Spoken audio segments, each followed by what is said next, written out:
اور آپ کو مجھے اس بارے سے جو سبق دیا جا رہا ہے، اپنی اولادوں کو میٹیریلزم کے آئیڈل سے نکالیے۔ دے آر میٹیریل ورشپر بن چکے ہیں، ایک میٹا ورڈ میں ہم داخل ہو چکے ہیں۔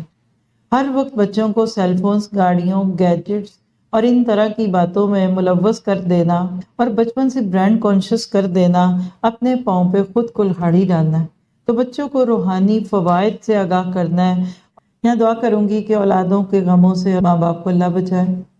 ہم نے اپنی اولادوں کو اگر واقعی میٹیریلزم کا غلام بنا دیا، میٹا ورڈ میں ڈال دیا، تو اللہ تعالیٰ ہمیں اب ان کو آہستہ آہستہ اللہ کے کلام اور نبی کے فرمان سے جوڑ کر دوبارہ پیار اور محبت کے ساتھ اپنی طرف لانے والا بنا دے۔ کیونکہ باپوں کے نام یہ پارہ ہے، تو یہاں ایک پیغام نوٹ کیجئے کہ باپوں کو کمانے میں اتنا وقت لگانا چاہیے کہ ان کے پاس اپنی اولاد کو دینے کے لیے وقت موجود رہے، بالخصوص بیٹے۔ کیا پتہ چلا کہ دنیا داری کی چیزوں کے پیچھے پڑ کر صرف ہر وقت کمانے اور صرف ہر وقت آگے سے آگے خرچ کرنے کی فکر کرنا، یہ بھی صبر کے خلاف ہے۔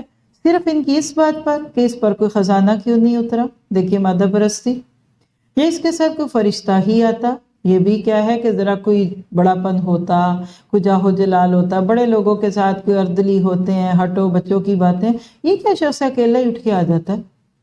آپ دیکھیے عموماً جو لوگ بہت پروٹوکول مانگتے ہیں نا، ان کے آگے پیچھے لوگ پھر رہے ہوتے ہیں۔ اگر کوئی ہے اور اس کو خدمت کا موقع آپ دے دے تو اٹس فائن، اگر کوئی نہیں ہے تو آپ خود اٹھ کر آ جائیے، اپنا بیگ خود اٹھا لے۔ کیا ہو گیا، آپ کوئی معذور ہے؟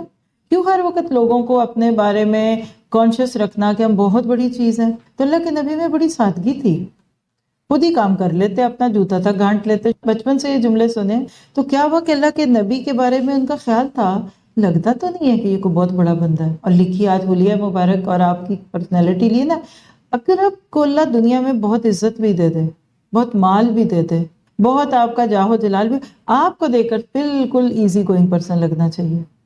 یہ جو وہ پنجابی اردو ملا کر کہتے ہیں نا، نو دولتی ہے، وہ نئے کپڑے کی طرح کڑے ہی پھرتے ہیں، 4 پیسے گھر میں آتے ہیں چال بدل جاتی ہے۔ یہ چیز اچھی نہیں ہوتی، یہ نقلی پرسنالٹی ہوتی ہے۔ آپ بالکل ساتھ دے رہے۔ حضرت عمر نے جب بیت المقدس کو فتح کیا تھا، ان کے جسم پہ کپڑوں پہ پیبند لگے ہوئے تھے، اللہ کے نبی خود پھٹے کو سی لیتے تھے۔ تو یہ چیزیں جو ہوتی ہیں نا، یہ کپڑے، جوتے، زیور اور یہ اسی طرح گاڑیاں، کوٹھیاں، بنگلے، یہ کوئی عزت نہیں ہے۔